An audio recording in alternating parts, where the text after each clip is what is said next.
Supergirl, Kara Zor-El, she was a child when Krypton was being destroyed.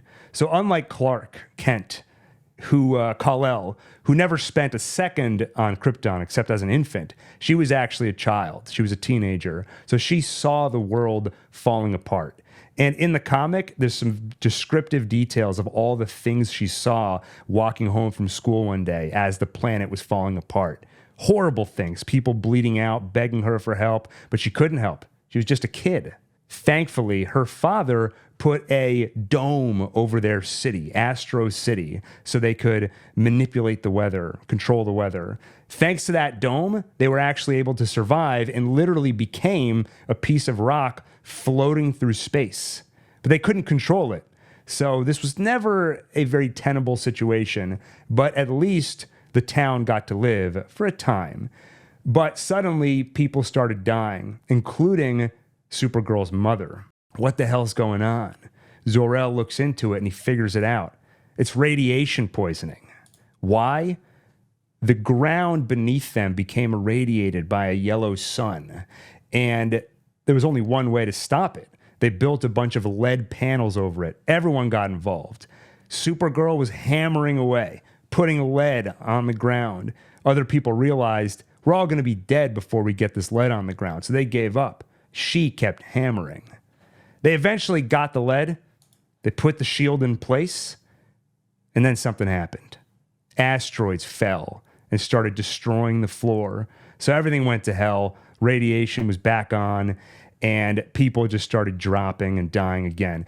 And in the process of building the lead, they already lost 13,000 people. There were 18,000 survivors.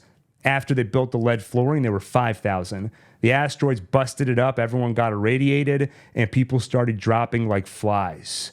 There was no saving this planet. But Zor-El's brother had this wacky idea he told him about before getting blown up with Krypton. He built a little pod for his baby, Superman. Zor-El said, if Jor-El can do it, I can do it. Builds a pod for Kara, his daughter. Sends her to Earth. So at this point, Daniel, she's 14 years old. She's seen an entire world end, Krypton.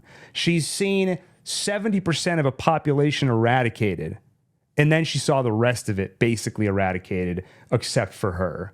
And then due to time dilation, by the time she gets to Earth, her infant cousin, Superman, has grown into an adult. So that's why she's younger than him, but seen a lot more horrors than him. So she's an interesting character. That sounds super cool. What was it that destroyed Krypton? I think it was weather, climate change, something like that. I forget. Again, it probably depends on the continuity. In Woman of Tomorrow's case, I'm not sure. I'd have to go back to the comic. Should we ask ChatGPT quickly? Go for it. I think I would be game to read through this arc for a Gil Reads Comics, because just from the little I read the origin here, of course, and I kind of skimmed through some of the rest of it. It's pretty compelling stuff. I know you and I enjoyed the new Ultimate Spider-Man, where it had better character development than you would expect, a lot more dialogue. This seemed like it would be up our alley as well.